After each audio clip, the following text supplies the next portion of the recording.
Hi all welcome to football arena. ഇന്നലെ UEFA champions ലീഗിൽ 1-2 ഗോളുകൾക്കാണ് റയൽ മാഡ്രിഡ് ഒളിമ്പിക് മാർസയെ പരാജയപ്പെടുത്തിയത്. കിലിയൻ എംബപ്പയുടെ ഇരട്ട പെനാൽറ്റി ഗോളുകളാണ് റയലിന് വിജയം സമ്മാനിച്ചിട്ടുള്ളത്. എന്നാൽ ഈ മത്സരത്തിന്റെ സ്റ്റാർട്ടിംഗ് 11-ൽ ബ്രസീലിയൻ സൂപ്പർ താരമായ വിനീഷ്യസ് ജൂനിയർക്ക് ഇടമുണ്ടായിരുന്നില്ല. അതായത് കിലിയൻ എംബപ്പെ ഉണ്ടായിരുന്നു, അതുപോലെ തന്നെ റോഡ്രിഗോ, ആർദ ഗുളർ, അതുപോലെ തന്നെ ഫ്രാങ്കോ മസ്റ്റാൻഡുവാനോ എന്നിവരായിരുന്നു ഉണ്ടായിരുന്നത്. വിനീഷ്യസ് ജൂനിയർ പകരക്കാരന്റെ വേഷത്തിലായിരുന്നു എത്തിയിരുന്നത്. ഏതായാലും ഇതുമായി ബന്ധപ്പെട്ടുകൊണ്ടുള്ള ഒരു റിപ്പോർട്ട് ESPN ബ്രസീൽ ഇപ്പോൾ പ്രസിദ്ധീകരിച്ചിട്ടുണ്ട്.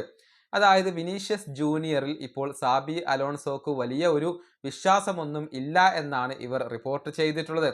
അതായത് കാർലോ ആഞ്ചലോട്ടി വിനീഷ്യസ് ജൂനിയറിൽ വിശ്വാസം അർപ്പിച്ചതുപോലെയുള്ള ഒരു വിശ്വാസം അർപ്പിക്കാൻ ഇപ്പോൾ സാബി അലോൺസോ തയ്യാറാവുന്നില്ല.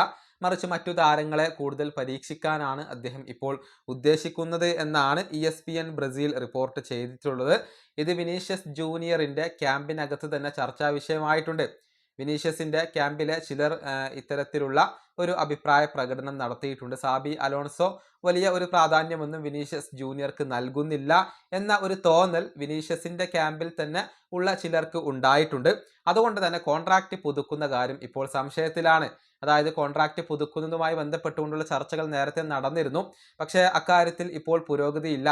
അത് താൽക്കാലികമായി കൊണ്ട് നിർത്തിവെച്ചിരിക്കുകയാണ് എന്നാണ് റിപ്പോർട്ടുകൾ ചൂണ്ടിക്കാണിക്കുന്നത്. ഏതായാലും വിനീഷ്യസ് ജൂനിയർ സമീപകാലത്ത് അത്ര ഒരു മികച്ച ഫോമിലൊന്നുമല്ല കളിക്കുന്നത്. പ്രത്യേകിച്ച് കഴിഞ്ഞ സീസണിന്റെ അവസാനത്തിലും ക്ലബ്ബ് വേൾഡ് കപ്പിലും ഒക്കെ ഒരുപാട് വിമർശനങ്ങൾ വിനീഷ്യസിന് ഏൽക്കേണ്ടി വന്നിരുന്നു.